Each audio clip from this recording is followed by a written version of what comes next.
July is the National Disaster Resilience Month. Previously, government has called this the National Disaster Consciousness Month. But we all realized that this would have to step up from being conscious to becoming resilient. This year's theme is Kahandaan sa sakuna at peligro para sa tunay na pagbabago. This afternoon, we will take you to the many ways on how the DOST is helping the Philippines become more resilient through the development of technologies that help in reducing the risks and in preparing and responding to various hazards.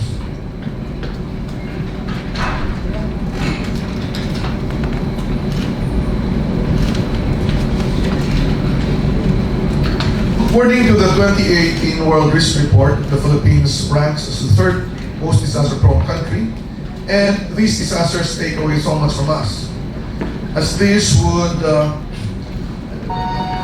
impact us in many ways, including economic damage and losses, casualties, and social disruptions.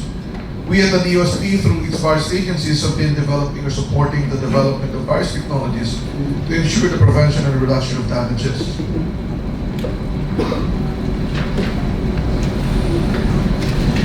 The first project is the Universal Structural Health Evaluation and Recording, or USHR system, developed by Makati University, led by Dr. U.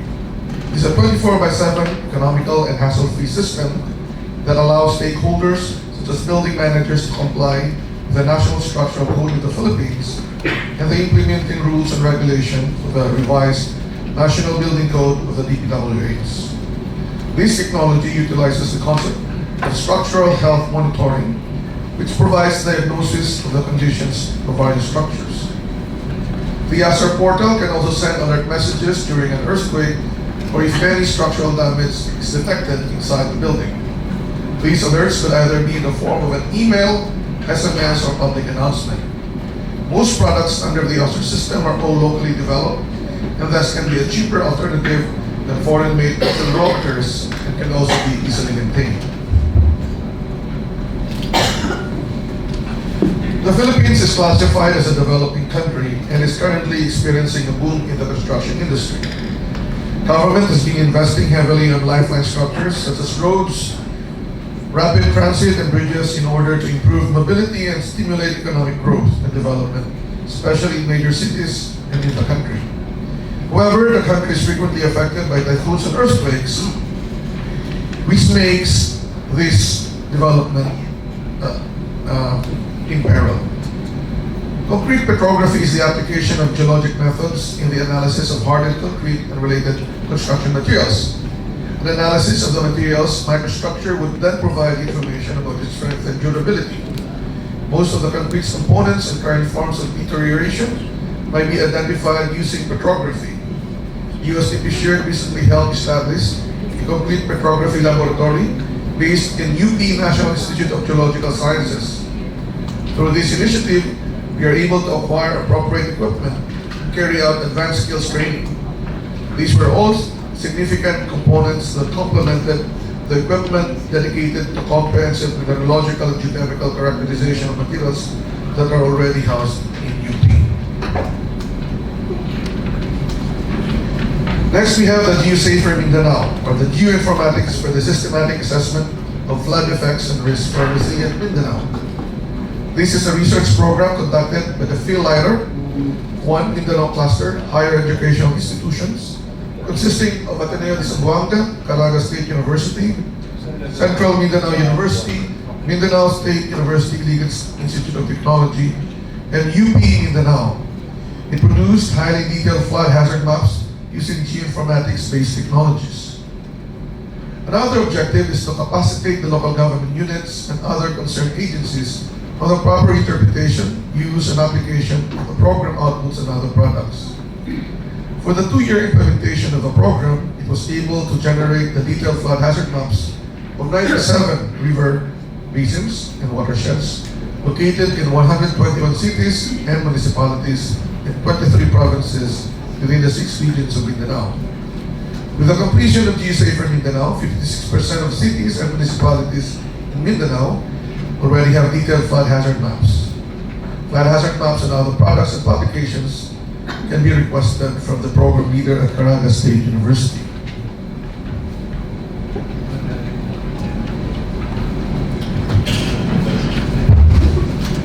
The Fire Check project of UP Cebu was funded by DOST to conduct fire hazard mapping and fire spread modeling for emergency fire responders and officials, strategic planners, and policymakers of Mandaue and Lapu-Lapu, Cebu. Fire Check's hazard maps identify highly dense residential areas in the cities that are prone to fire incidents, taking into consideration the construction materials used, building density, and urban heat island. The information from these maps, models, and simulations can be used to improve pre-fire evacuation and investment plans so that people are prepared for fire disasters. For the Framer project, our flood risk assessment for mitigation and effective response, which I think is led by Makati University, its main objective is to create materials and tools that help in the mitigation of flood hazards in selected river and towns of Cavite, Batangas, and Quezon provinces. Specifically, project aims to process data, selected rivers for processing, using various software, gather field data, and to generate and calibrate hydrologic models and maps.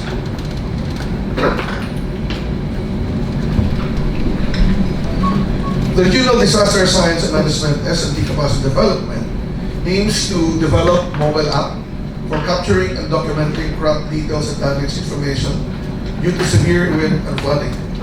A desktop program for consolidating and aggregating crop damage data have been developed, and information are dispensed through automatic calculations of crop damage data. This project also generates visualization data using graph and can be plotted in the REDA software developed by VVOX USD and open source GIS. This was led by the Mariano Marcos State University in collaboration with VVOX. Shown in the screen is a sample of the crop damage assessment tool, where the fields on the left are where data is plugged in, so as to have a simulation of the results, which will be subsequently shown up on the right side.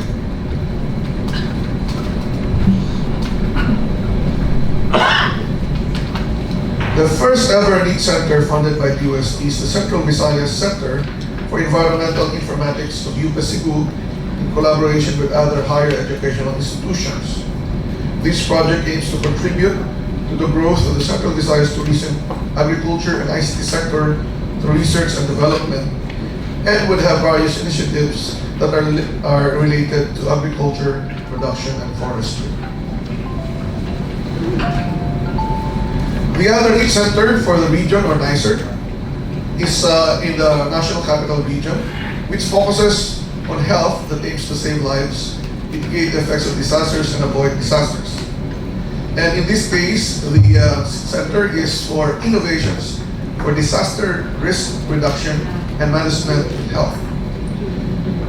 This center shall serve as the center for excellence of the academy pertaining to health-related issues, and the research component will be led by Health Emergencies and Disaster Study Group of UP Manila, a group of researchers whose main goal is to conduct research related to emergencies and disasters. The DRN Center has three components. First, to design a user-friendly software which would actually be used to facilitate tracking and mapping of resources like hospitals and other health facilities during disaster response in real time. Also damage reporting in real time. It will develop a resource mapping and tracking software which will indicate the location and condition of key disaster response facilities, hospitals, pharmacy, police, fire stations. It has a feature on sharing real-time data by people in the field, such as the extent of damage sustained by facilities, passability of roads and bridges, including calls for help bulletin board, instruction manual for the applications, and others. Second objective is to develop mental health triad system tailored fit for Filipinos in post-disaster setting. This complements camp management with mental health training.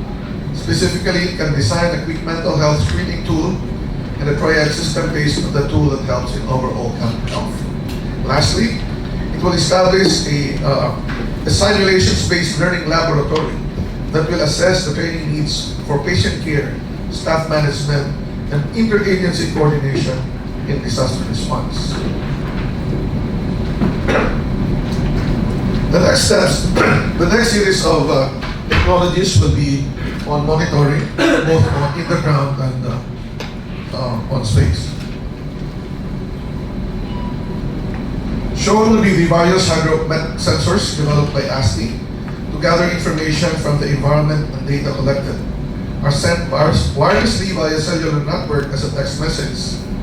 The data are received by a central database server using ASTI-developed ARQ, which serves as a mini computer that intelligently controls all the functions and data communication of the station. Station send information to the database via satellite as backup. Data servers in ASTI would allow data to be accessible by various stakeholders. Feedbacks from the communities have proven the devices to be effective in warning communities of the hazards posed by typhoons. The details of the various sensors are as follows. For the automated rain gauge, these are equipped with mechanical tipping bucket for measuring rainfall parameters such as rain amount, rain intensity, and rain duration. One tip of the tipping bucket corresponds to 0.20 millimeters of rainfall. They are also equipped with pressure sensor for monitoring atmospheric pressure. Data are sent every 10 minutes via SMS. They derive power from solar energy, and the automated rain gauges are developed to gather and record the amount of rainfall and send data to a central data server, and collected rainfall data are shared with the DOST Pag-asa and other institutions. The second hydromet sensor will be the water level monitoring station, equipped with ultrasonic distance sensor for determining the water level height in river systems. Ultrasonic sensors calculate time interval between sending the signal and receiving the echo to determine the water level. They also come with pressure sensor to monitor atmospheric pressure. Just like the ARGs, they send data via SMS and shared with other partners. The agromet, or the acrometeorological station, are monitoring devices with built-in multi-parameter weather sensors, which can simultaneously measure wind speed and reduction, air temperature, air humidity, and air pressure. There are other components which can measure the rain amount, soil moisture, solar radiation, and sunshine radiation. Data is again sent via cellular network. On the marine side, ASTI has developed the meteorological buoy capable of real-time data acquisition and are equipped with sensors which could collect and measure the following: wind, relative humidity, air temperature, barometric pressure, rainfall, and sea temperature. This will be important for forecasting marine meteorology and also input to weather forecasting.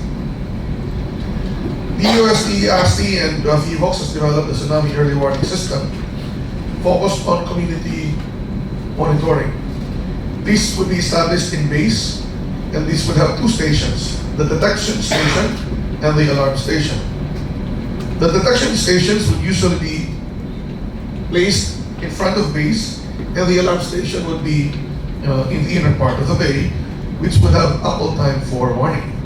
The detection station uses an ultrasonic sensor for water level height, it's one, placed on top of a pole, and the dry and wet sensors, which would sense if the water has been treated or the tsunami has hit the different levels of the poles when the tsunami has arrived. The alarm station uses 3 sirens with around 400-meter range and a beacon.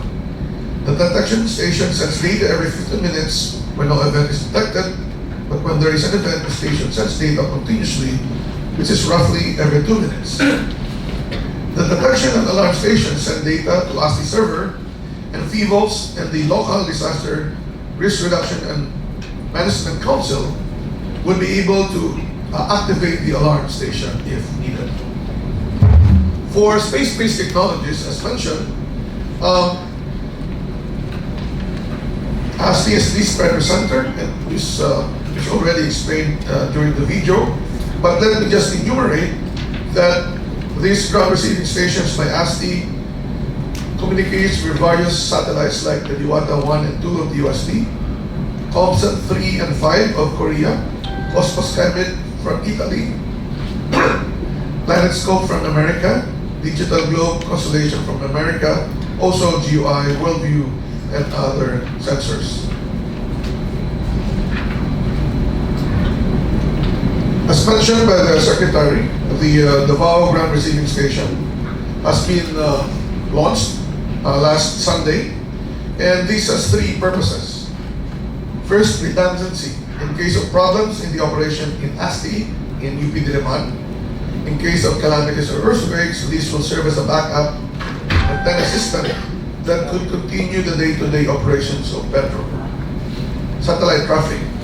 With the increase of satellites under Pedro, more antennas are needed to lessen the traffic of command uploads and data downloads. And lastly, it has a very large disk diameter, and this would enable Pedro to directly communicate with larger satellites such as Digital Globe and the Worldview constellation.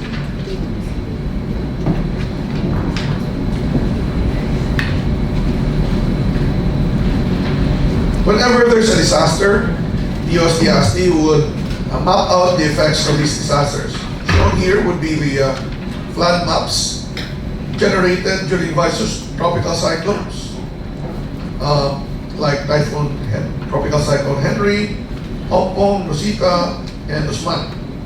The acquired satellite images have been extensively used in environmental monitoring, especially for monitoring disaster impacts. Shown are flood maps, where the red areas indicate flooding detected by artificial intelligence from radar satellite images. Maps were released to the Office of Civil Defense, DOST regional offices, and the social media. A project by PCARD would be the SAFE program, which aims to provide science and technology-based interventions to prevent or prepare for climate and environment-related emergencies and hazards in the agriculture, aquatic, and natural resources sector. Will establish an institutional response and rehabilitation program in answer to various emergencies and hazards. Currently, there are 16 ongoing SAFE projects all over the country. For Pag-asa, they are now monitoring another hazard. One of the latest early warning projects of DOST Pag-asa is the lightning alert system that ensures the safety of airport crew and passengers, as well as aircraft and other facilities. Siguro naman nabalitaan nyo na minsan na-delay ang mga flights dahil sa plan. Using this system, the DOST Pag-asa monitors and issues lightning alert depending on its distance from its reference point, Ninoy Aquino International Airport. The airport is equipped with lightning arresters to protect facilities from any damaging effect, while each aircraft has its own lightning protection. So safe po sila.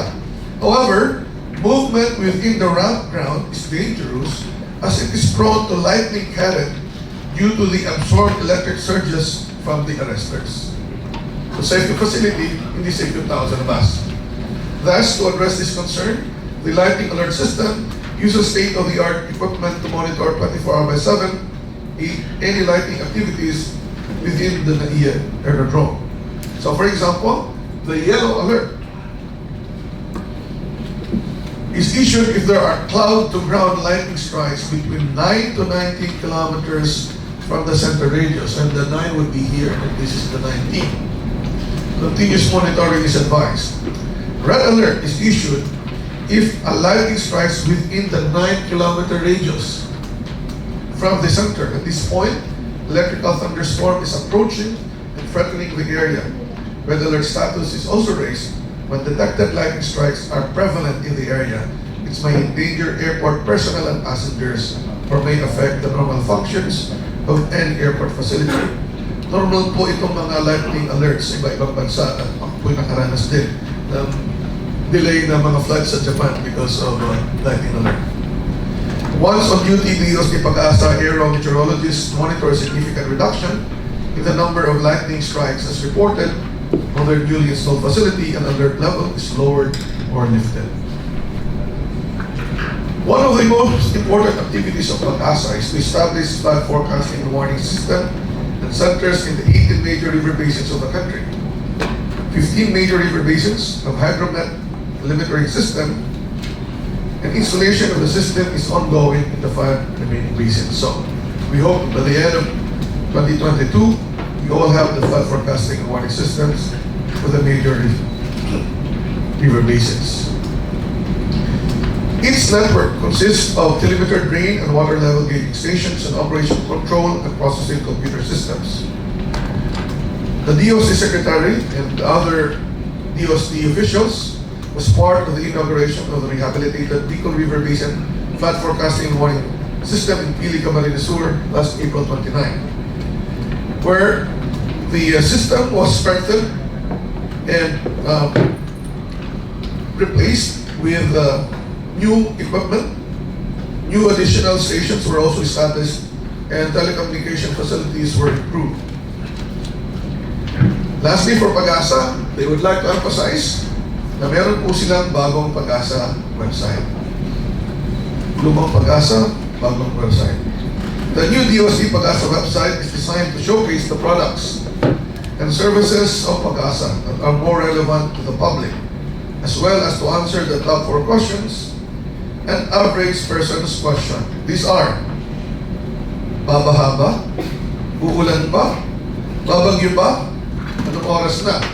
But soon, it's not only what the weather will be, but Pag-asa will also announce soon what the weather will do, what the weather will bring to us, the possible impacts. So Pag-asa now is transitioning from weather forecasting, but also to impact forecasting based on this weather. Some of the features will be shown in detail here. Well, there will be active warnings and advisories. So, walang active warning and advisory ngayon. So, ito yung makikita nyo, blanco. But essentially, if there will be weather systems and tropical cyclones, this will be seen right in front of the homepage. And new warning information, and this is very important, is for Pag-asa to show the forecast for storm surges. And it informs users about storm surges happening or about to happen in the Philippines, including estimated height, affected provinces and regions, possible impacts, and advice. The new Pag-asa website also features hazard maps, and this can be accessed, and you can look for flood, landslide, and storm surge maps. The DOST Pag-asa also shows links to various hydrometeorological decision support information for this will be shown in the MDSI website. Users can click the different features relevant to the weather and hydromet hazards, like the hazard maps, Doppler radars, and satellite imagery. And by the way, if you notice, Pag-asa has used a different typhoon signal now. They call it tropical cyclone wind signal, together with rainfall forecast and storm surge warning if necessary.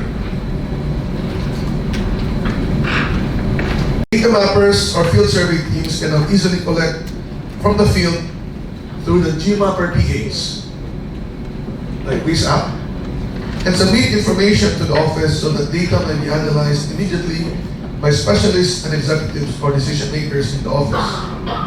The tool developed by DOST to collect information from the ground will be used to build the National Exposure Database, which will greatly help the Philippines level up in terms of risk assessment and development planning towards resilience and sustainable development.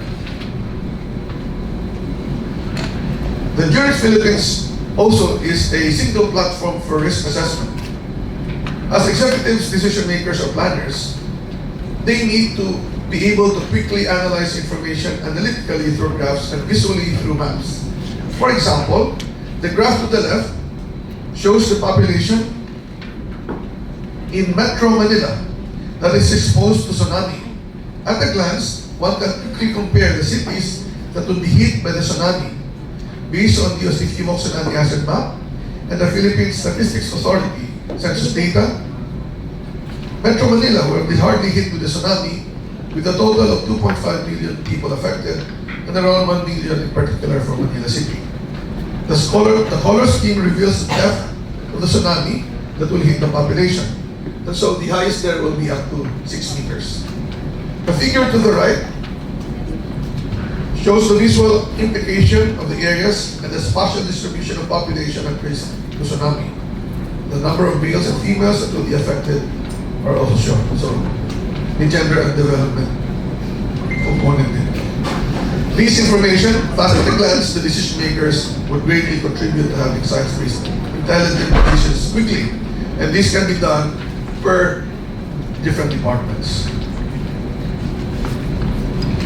The figure shows a monitoring tool called the GeoMapper-PH, or Situation Data Mapper.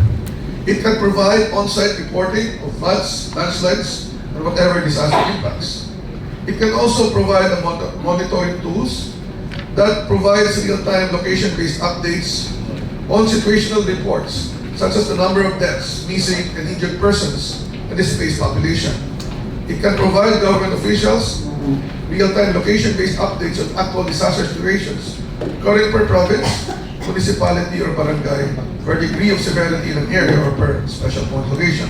Shown here is a prototype where different barangays of Metro Manila have reported after a major disaster. Lastly, we will also provide the public the Hazard HunterPH, single platform for assessment. It can generate reports for hazards assessment in less than a minute for all hazards for use by individuals, families, disaster managers, and planners. It is a one-stop shop assessment tool for natural hazards. We can include other hazards later if people are interested. It can efficiently conduct hazards assessment for all government and private projects and facilities. And it can provide other specialized maps, like probabilistic hazard maps that I have mentioned, the specific ground motion for engineers and other planners for better disaster resilience. We will be launching this online application in several weeks from now. This app called the Hazard HunterPH will be very critical and a game changer, we think, for all. You're all invited to the launching of the Hazard HunterPH. I have not revealed the details of the capability of the Hazard Hunter so that you can come to Kivo's auditorium. 8 o'clock in the morning is the start of the registration. July 16, the date which commemorates the 29th year of the 1990 magnitude 7.8 DOST earthquake. We hope to see you all.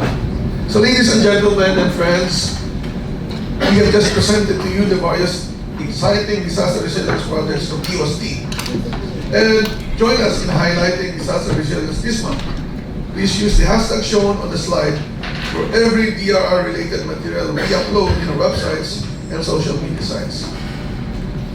Science, technology, and innovation is key to safer, more disaster resilient Philippines, but the good news should be known by the public. Good afternoon, and thank you for listening.